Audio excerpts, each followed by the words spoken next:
Yo realmente no le deseo esta patología ni a mi peor enemigo, ¿verdad? Cáncer de vejiga es una patología muy difícil de manejar, presenta muchas recidivas y las derivaciones que se le hacen al paciente generalmente son derivaciones que se quedan con esa cara. Cuando vimos derivaciones binarias, ¿verdad? Una de las indicaciones principales para hacer una derivación binaria era justamente una cistectomía. La paciente que tiene un cáncer de vejiga, y si el cáncer de vejiga es ya músculo invasor, entonces el tratamiento médico es hacer una cistectomía radical. Como les decía, el cáncer de vejiga, cuando el paciente tiene cáncer de vejiga, generalmente está en un mal estado general, tiene una muy mala hemodinamia, hemodinámicamente está inestable. Entonces, lo único que podemos hacer es tratar de cerrar la canilla que está abierta, que en este caso es la vejiga que está sangrando. ¿Cómo cerramos la canilla? Sacando la vejiga, haciendo una cistectomía radical. Y bueno, hacemos una derivación urinaria, ¿verdad? En el momento es una derivación, vamos a decirlo así, una derivación momentánea. Lo ideal sería que se le haga una derivación heteroscópica, ¿verdad? Que se le haga una vejiga, que se restablezca el conducto de la vía urinaria original, y el paciente orina a través de la vejiga.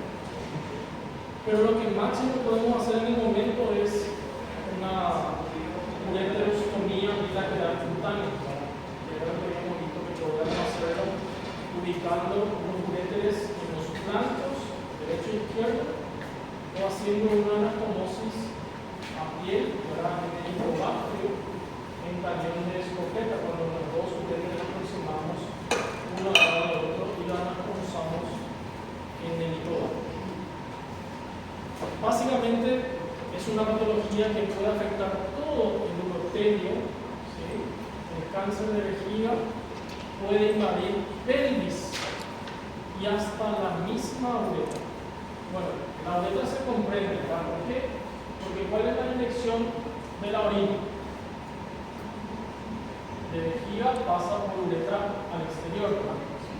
Entonces las células tumorales que están justamente en la vejiga, al transcurrir, ¿verdad?, por medio de la orina, hace siembra tumoral en la uretra. Pero ¿en quiénes van a llegar el cáncer de vejiga al riñón, a la pelvis? ¿En qué patología? ¿En pacientes que presenten qué cosa? Para que el cáncer de vejiga haga siembra tumoral, envíe células cancerígenas arriba, al riñón, ¿qué tiene que haber? ¿Qué condición tiene que haber? ¿Infección? ¿Cómo? ¿Una infección? No.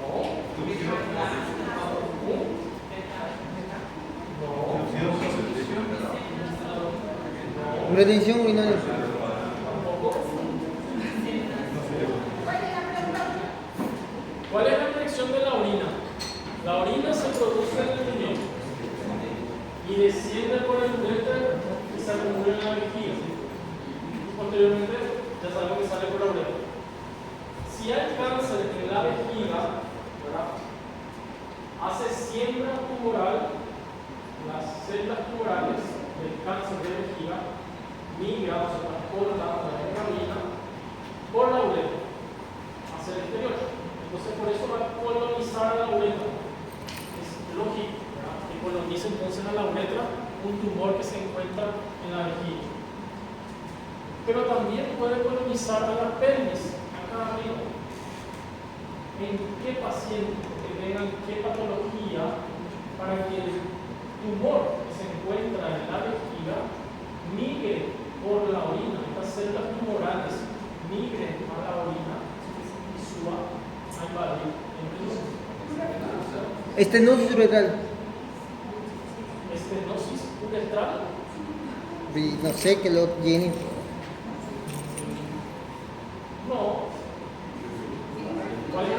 condición clínica que tiene que presentar el paciente? Reflujo. Tiene que tener reflujo vesicoureteral. Hay mecanismos antirreflujos. La mayoría, todos aquí tenemos el mecanismo antirreflujo.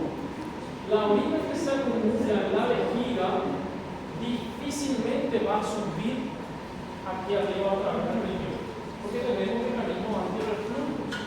Inclusive la hiperestación hace de que, por supuesto, la orina tenga una sola dirección.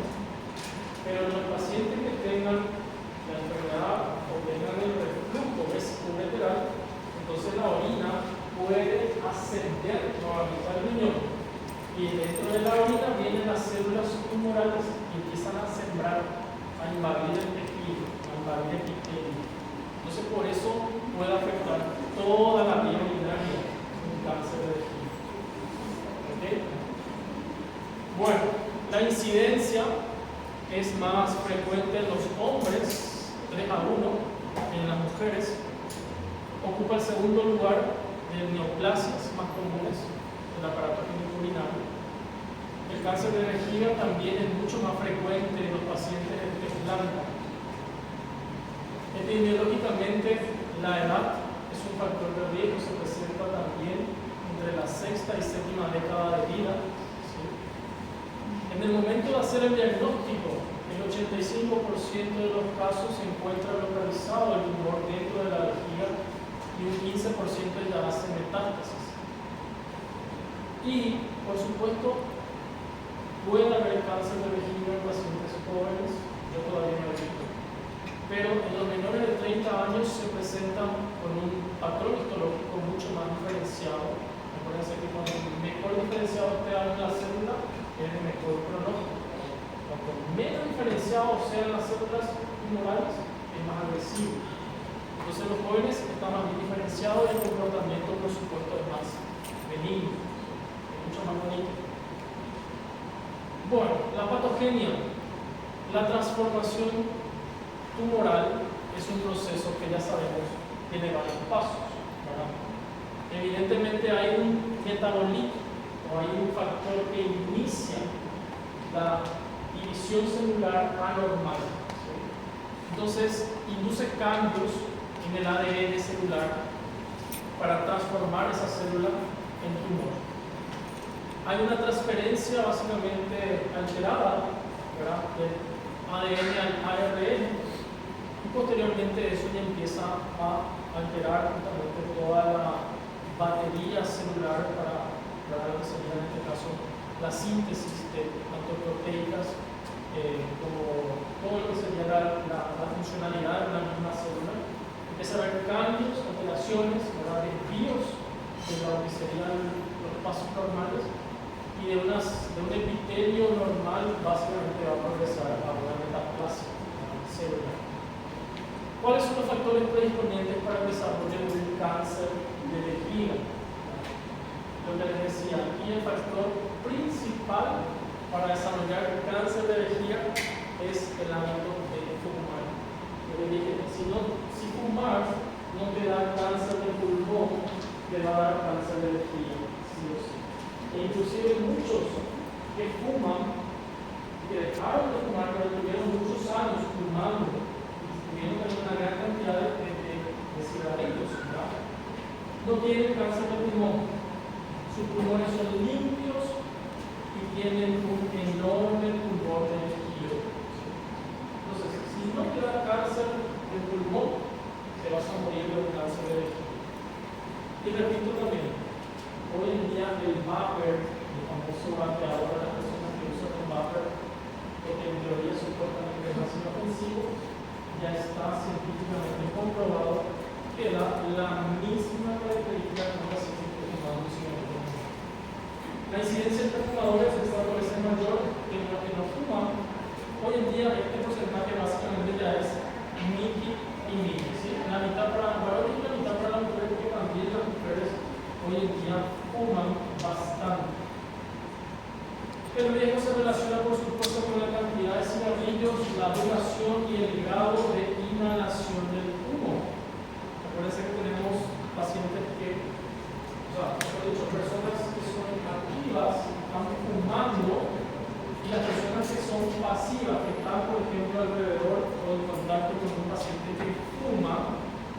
también hay incidencia por el efecto que nosotros que no fumamos, pero que estamos al lado de una persona que está fumando, evidentemente también tenemos riesgo de enfermarnos.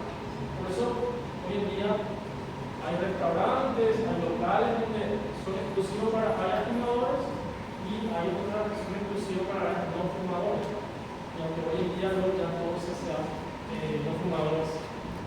Y el humo de cigarrillo tiene como producto final estos elementos: la nitrosamina, la malta y la beta-acetilamina, que son justamente estos metabolitos que activan justamente el desarrollo anormal de una célula.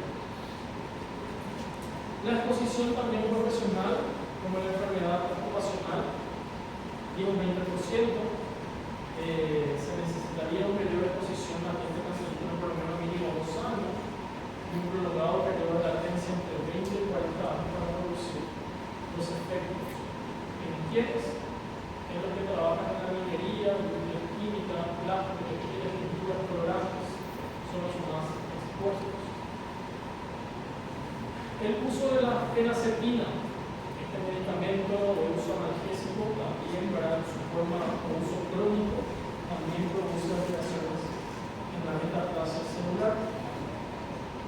Yo soy amante del café, suelo tomar mucho café, porque también los amantes del café son los que tenemos riesgos para padecer cáncer de vejiga. Los edulcorantes, como la sacarina y el ciclamato. ¿Quién ama la coca? ¿Quién ama la Coca-Cola? Yo también. Bueno. Y la Coca-Cola cero. ¿Quién ama Coca-Cola cero o Coca-Cola normal? Cero. ¿Verdad? Porque creo que no quiere bajar de peso. La Coca-Cola cero tiene ciclamato. Al tomar Coca-Cola cero estamos también aumentando nuestro riesgo de cáncer.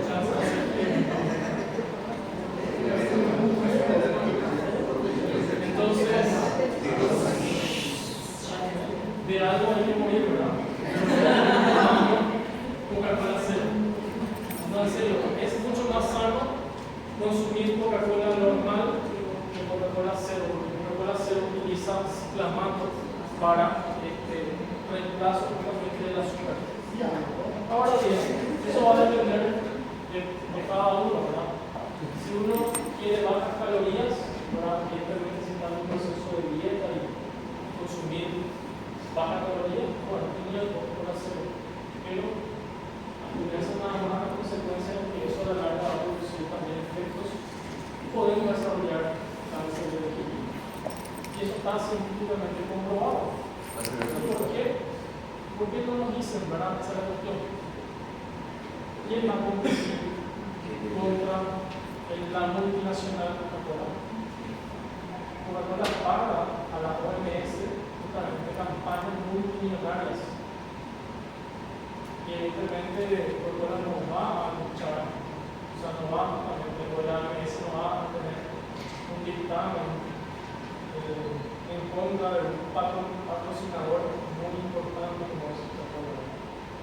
Entonces, esto está científicamente comprobado. Y busquen ciclamato y busquen el componente de la Coca-Cola cero. Así que probablemente de aquí a unos años vamos a tener una alta tasa de repunte en la incidencia de pacientes que van a tener cáncer de vejiga. ¿Sí? De aquí a 10 o 15 años probablemente ustedes, con las personas un poco más de edad, van a tener cáncer de vejiga. Pero bueno, de algo hay que morir.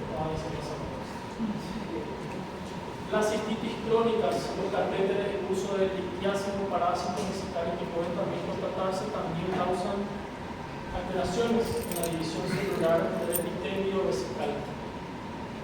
Irradiaciones, ¿verdad? Sobre todo en pacientes que tienen cáncer de cuello uterino, en la radioterapia, ¿sí? El uso inclusive de la ciclofosfamida como quimioterapia también produce como efectos colaterales o secundarios el cáncer de vejiga. ¿Cuál es el epitelio normal de una vejiga? Histología, ¿se acuerdan? Simple plano. Epitelio celular.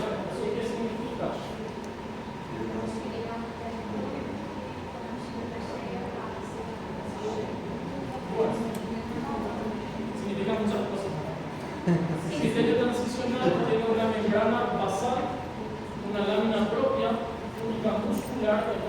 muscular mucosal, que son básicamente fibras musculares.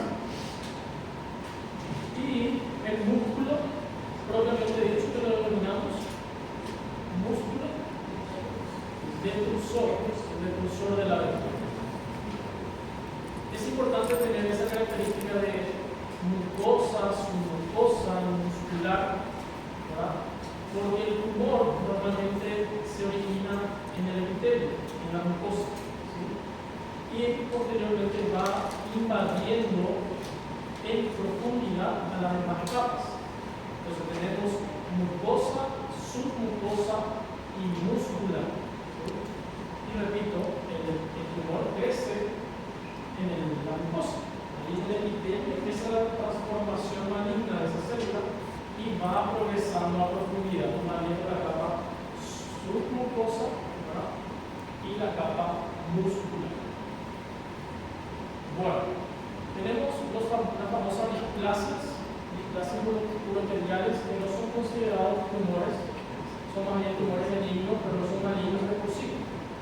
Y aquí tenemos anormalidades proliferativas preneoplásicas como la hiperplasia típica, los nidos de Bordou, las cistitis quísticas, la cistitis glandular, las displasias. Aquí tenemos aquellas que se originan básicamente cambios epiteliales intermedios entre lo que es el epitelio normal y el carcinoma in situ, propiamente dicho. Papiloma invertido, considerado una patología benigna causada normalmente por la inflamación crónica debido a procesos obstructivos del tracto vesical inferior. También el adenoma nefrogénico, que se asemeja a nódulos colectores renales y representa por supuesto una respuesta al urotelio a traumatismos e infecciones. Metaplasia escamosa, leucoplasia vesical, que se observa en cistitis, pacientes con litiasis o usos de sondas vesicales y permanencia por la peligrosa. Es decir, tumoralmente o cáncer maligno, ¿verdad? Tenemos carcinoma in situ, carcinoma transicional, el carcinoma escamoso y el adenocarcinoma, si no me recuerdo si entonces, esta sí es la clasificación del tumor maligno. ¿Sí? El resto que mencionamos son lesiones premalignas o lesiones benignas propiamente dichas, que no tienen conducta posterior. Son normalmente con una resección quirúrgica de esa lesión puede terminar el problema. En cambio, algunas de estas patologías, que repito, se hacen diagnóstico por histología, o sea, la patología patológica, estos pacientes sí van a necesitar quimioterapia intravesical, a veces radioterapia o quimioterapia intravenosa, propiamente dicho. Carcinoma in situ es asintomático o sintomático dando disuria, polaquiuria, urgencia. Al estudio de la cistoscopía se observa una placa aterciopelada mucosa eritematosa. Histológicamente es un carcinoma transicional, obviamente diferenciado, que se ubica en el ambiente del epitelio nada más. Y citopatológicamente son positivos en el 80-90% de los casos debido al bajo grado de cohesión de esas células tumorales. Y muestran, por supuesto, mayor incidencia de recurrencias. El carcinoma in situ normalmente evoluciona hacia un carcinoma vesical invasor en el 40-80% de los casos. Lo bueno de esto es que básicamente con la resección, con la RTU, ¿qué significaba RTU? La resección transmetral de una cirugía endoscópica, en este caso es una RTU-B. La RTU-B de corta es una resección transmetral de vejiga, porque también se puede hacer una RTU-P. ¿Qué significa RTU-P? Resección transmetral de próstata. Cuando es P es próstata, uno ingresa endoscópicamente, ¿verdad? Con el equipo endoscópico a resecar tejido prostático, cuando decimos P. Cuando decimos B, de corta, o la de chica, entonces entramos para resecar a la vejiga. caso, tumores. Bueno, es muy sensible a realizar quimioterapia dentro de la vejiga, no es intravenosa, porque el carcinoma in situ da lo contrario, es tanto para radioterapia como para quimioterapia intravenosa, no nos sirve. No nos sirve la quimioterapia intravenosa o la radioterapia, no nos sirve en un carcinoma in situ. Por eso sí es quimioterapia intravesical. ¿Cuáles son estos agentes empleados? ¿Cuáles son los agentes de la quimioterapia? BCG. No es la famosa BCG de la vacuna que se aplica al primer mes de vida. Es un vasito también de Calvin, pero que no es para la aplicación del primer mes de recién nacido que se aplica para el esquema de vacunación. Normalmente nosotros aquí en Paraguay no tenemos la BCG, mandamos traer de Buenos Aires, pero sí tenemos la mitomicina C y la biotec. Estos son básicamente los agentes que solemos emplear. La BCG es dosis única, intravesical. Se aplica una sola dosis nada más dentro de la vejiga. En cambio, la mitomicina C cumple una serie de sesiones que se le aplica dentro de la vejiga en el fármaco. Es una por semana. Mitomicina C una por semana y la BCG se ve dosis única nada más. Yo tengo también es por semana. Y como les decía, radioterapia y quimioterapia intravenosa no son justamente efectivas para carcinoma in situ. No son utilizadas para el trabajo. El tratamiento de carcinoma in situ es RPU, la cirugía, la resección transversal de la vejiga del tumor y posteriormente hacer las sesiones de quimioterapia intravesical. El segundo tumor es el carcinoma del epitelio transicional. Este es el tumor más frecuente de básicamente el cáncer de vejiga, carcinoma transicional. 90% de los tumores. Presenta diversidad de patrones de crecimiento que puede ser papilar, nodular, sésil, intraepitelial plano o mixto. Presentaciones que pueden ser papilar y sésil o nodular e intraepitelial. Pero más comúnmente tenemos papilar y mixto. Y se origina con frecuencia en el trígono. Ya saben lo que significa trígono. Se puede también ubicar el cáncer en la base o en las paredes laterales. El tercero, el carcinoma de células escamosas, tiene un solo por ciento, inclusive ¿verdad? En Estados Unidos, 75% en Egipto. La presentación es distinta a la prevalencia. En África, el 80% de las células escamosas está causada por este microorganismo, este gusano, Schistosoma hematomio. El Schistosoma hematomio o filariasis básicamente es el causante del carcinoma de células escamosas. Las básicamente no filariasis, que no son causadas por este agente patógeno, se relacionan con vejiga irritada por el uso de catéteres, litiasis o la presencia de divertículos en la vejiga. Y el 80% de los pacientes por algún motivo tuvieron cáncer de columna o cirugías de columna y que eran parapléjicos, también tienen un 5% de que sufran metaplasia escamosa en las células de la vejiga. También pueden desarrollar cáncer vesical de tipo escamoso en pacientes que son parapléjicos. Y se cree que está, por supuesto, también nuevamente asociado muy frecuentemente al hábito de fumar. Su pronóstico es malo, la mayoría presenta ya metástasis en el momento de hacer su diagnóstico. Y el último hay un carcinoma vesical, que básicamente se lo divide en primario. La ubicación suele ser en el trígono, en las paredes laterales o básicamente en el vértice vesical. Son pobremente diferenciados las células, porque son mucho más agresivos e invasores. Pronóstico desfavorable porque se hace metástasis, pero básicamente hay metástasis cuando se hace el diagnóstico. El otro tipo de presentación es el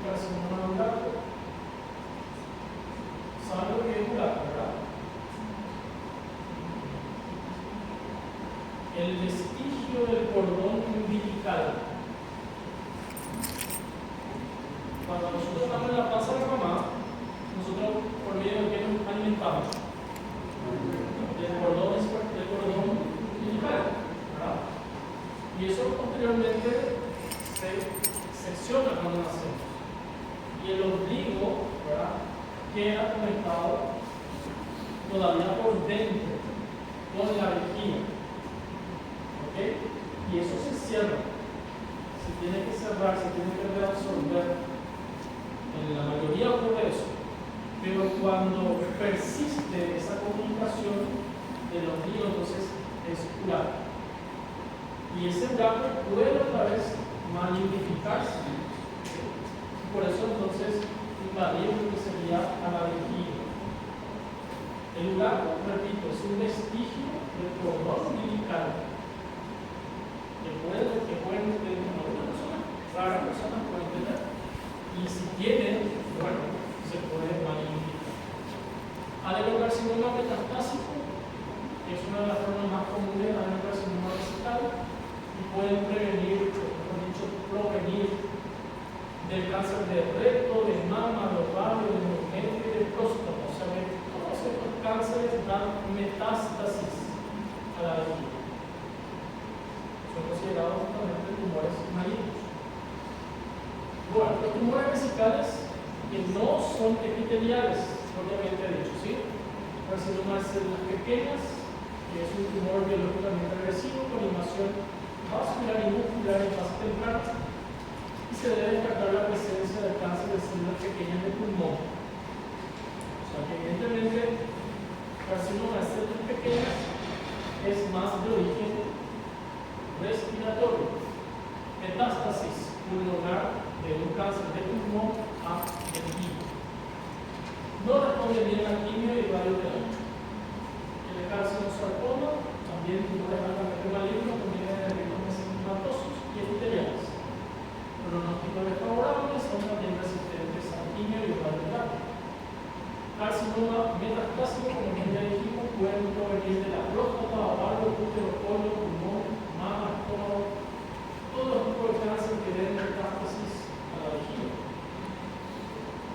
La gradación, grado 0, cuando es un papiloma, grado 1, cuando es un tumor diferenciado, grado 2, moderadamente diferenciado, y el grado 3, pobremente diferenciado. Esta es relación al grado histológico celular, también las características histológicas que uno puede observar a la microscopía al poner justamente el examen de la vía de diseminación por continuidad puede invadir en bloque, en forma tentacular o en forma de brazo. ¿Qué significa esto? Que, por ejemplo, un tumor ubicado en el trígono, vesical puede invadir, por ejemplo, el bloque a toda la vejiga. ¿Qué significa eso? Que por extensión directa o continuidad irse no solamente al trígono, sino invadir pared lateral derecha, izquierda, cúpula, puede invadir pared posterior de la vejiga. ¿Okay? Con forma tentacular sería que encara, por ejemplo, tumor que se localiza en pared lateral derecha, ¿verdad? Que por forma tentacular básicamente invade a la pared contralateral, sería la pared lateral izquierda. Hay una cosa. Diseminación metastásica por vía linfática, que son los ganglios comprometidos a nivel vascular, pueden dar metástasis a esos órganos, y por implantación también puede comprometer a la herida, a la vía de abordaje quirúrgica, la herida abdominal, a la fosa portátil, inclusive post resección más neutral. Su cuadro clínico: hematuria, macroscópica indolora, cistitis, lumbalgias y síntomas como pérdida de peso, dolores abdominales, dolores óseos cuando ya hay metástasis. Los métodos auxiliares básicamente permiten objetivar la presencia del tumor, conocer también el estado de la vía urinaria superior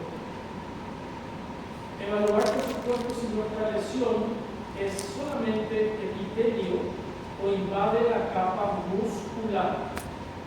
Acuérdense, tres capas dijimos: mucosa, submucosa y muscular. Entonces, esto nos podría evidenciar el grado de profundización de esa lesión. El primer método fácil la ultrasonografía, ¿verdad?, que puede justamente evidenciar eso. Esto es tumor. Esto es tumor. Acá, por ejemplo, está sano. Entonces, esto parece que sería más bien pared lateral derecha con piso vesical. Pared lateral derecha, piso vesical traído por tumor. El otro estudio, el urograma excretor, generalmente se realiza la rutina, que lleva también lesiones vesicales y extravesicales. Ahí está, por ejemplo, esta opacificación del contraste elegida y esta opacificación del contraste donde básicamente no se absorbe el contraste, no tiñe la orina, ¿verdad?, del contraste, sería la presencia de la masa tumoral. Hay una cosa aquí. Se ve opacificado justamente el borde. Hay una cosa aquí, esto sería vejiga, y aquí abajo el piso vesical, como vemos, el contraste básicamente no se absorbe por la orina. Bueno, el otro estudio que podemos pedir como método de diagnóstico es la cistoscopía, que se realiza en todo paciente con cuadro de hematología, con el cual justamente la orografía espectral no confirma el diagnóstico. En la cistoscopía ve únicamente la presencia de esto, observar en vivo. Parece un coliflor, normalmente son así, no es un coliflor, invade hacia la luz vesical. Hacia la luz vesical crece en el margen tumoral. Normalmente tiene esto vascularización, porque cuando no hay vascularización son vellosidades que puede haber por el uso crónico desgraciado de una sonda vesical o de litiasis.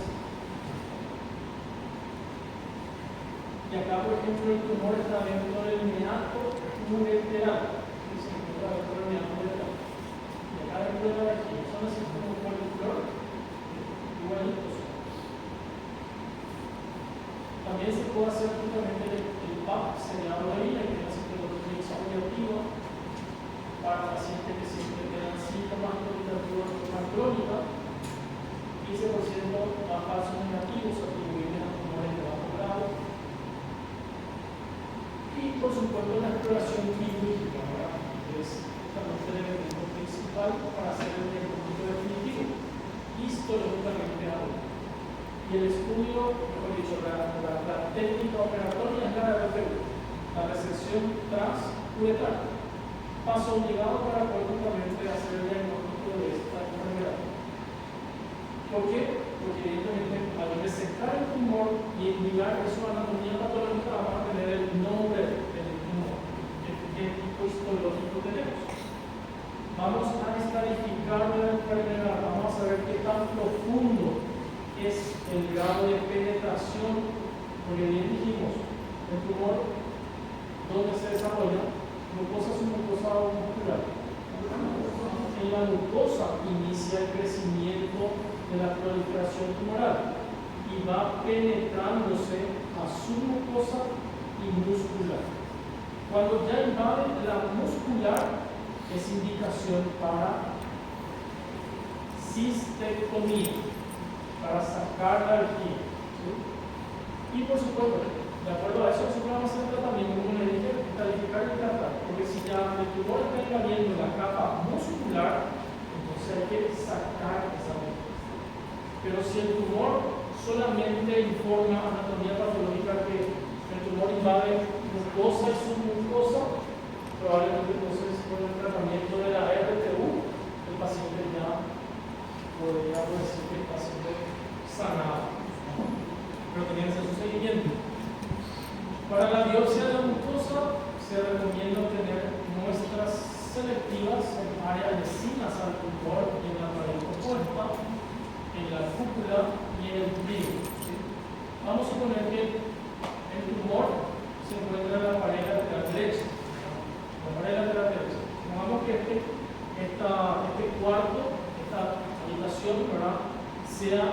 la mitad de la alquila.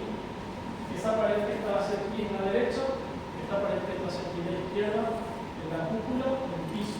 ¿Okay? Y la pared posterior. Si mi tumor está en la pared lateral derecha, yo tengo que reservar todo el tumor que se encuentra en esta pared, ¿sí? En un frasco. Y tengo que tomar muestras para anatomía patológica de la cúpula, del piso, de la pared lateral opuesta, de la pared posterior, en frascos diferentes, y se rotulan.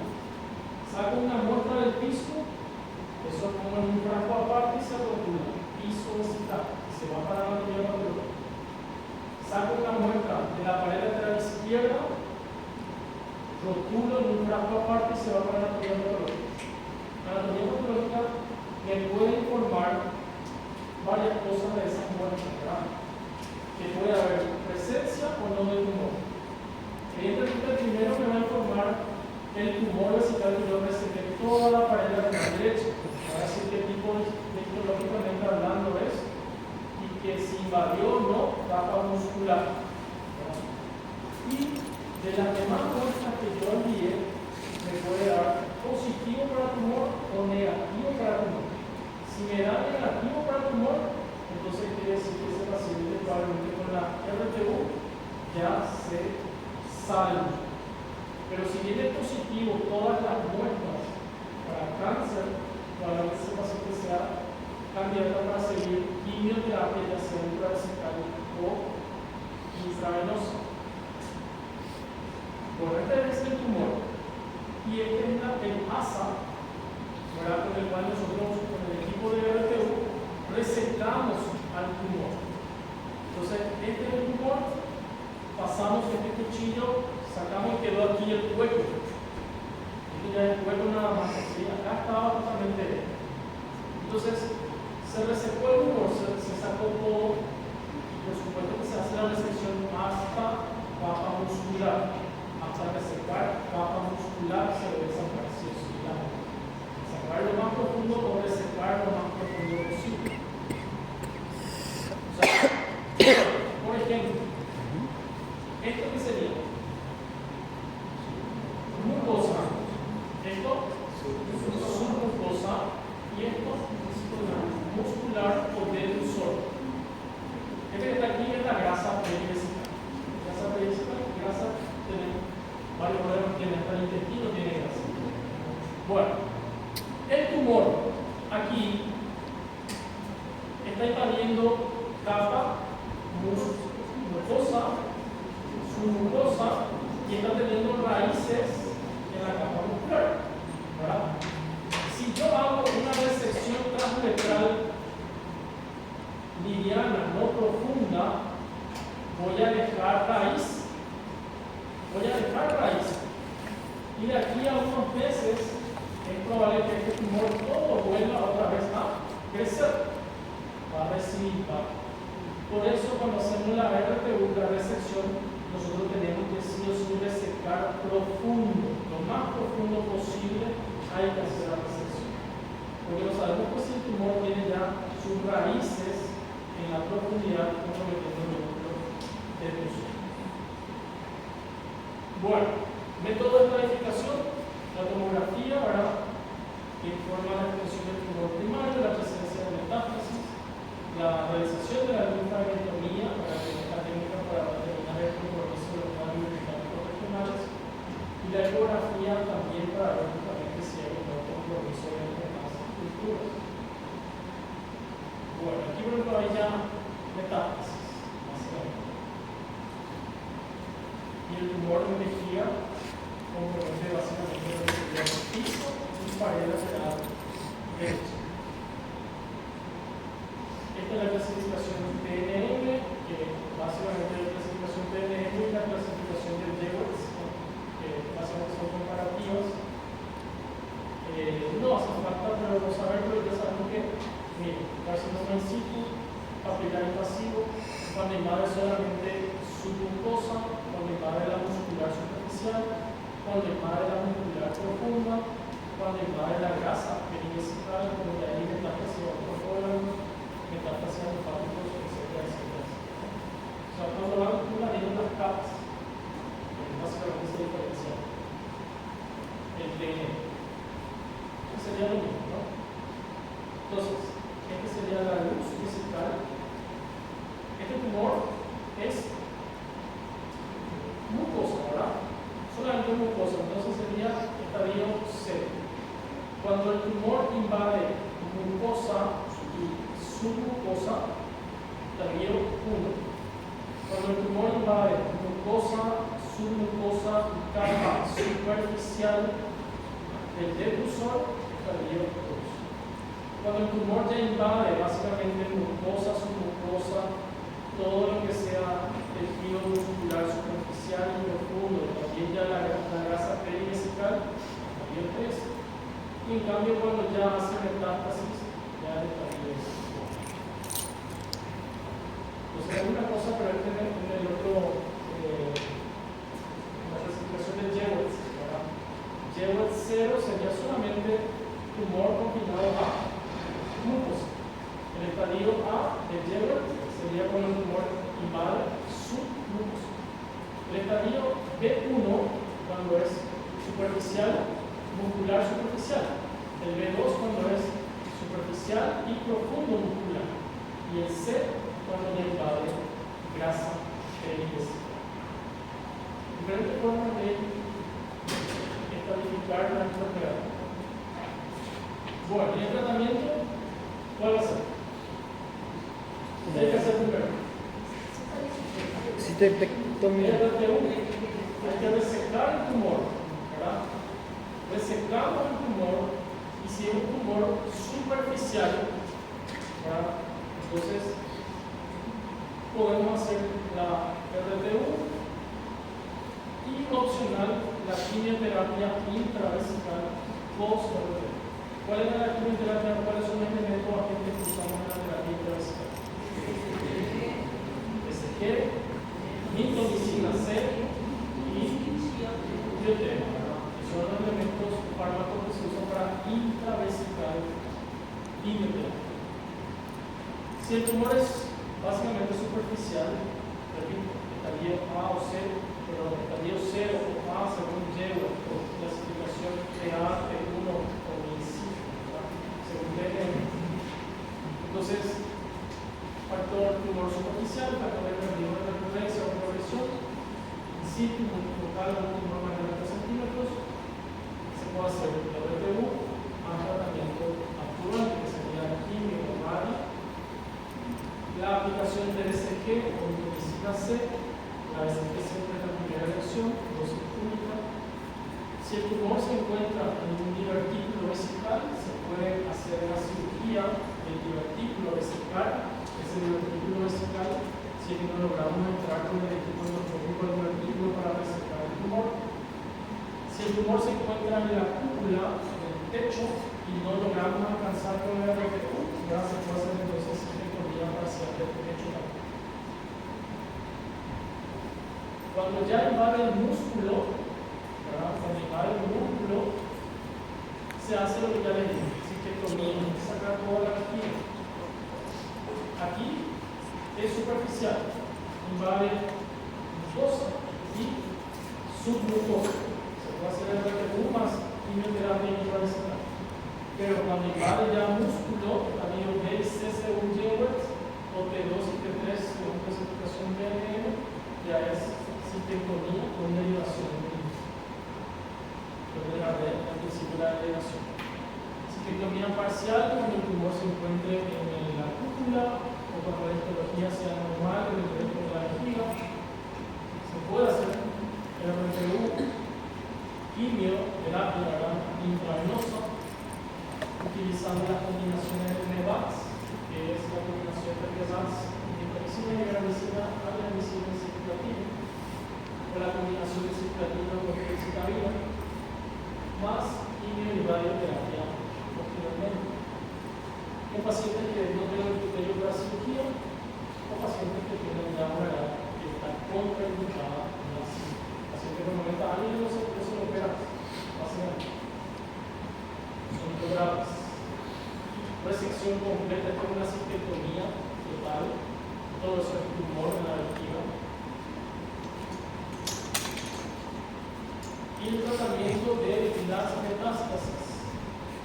Cuando son metástasis sistémicas, se puede hacer quimioterapia intravenosa por el mecanismo renal o el citarina rifampicina.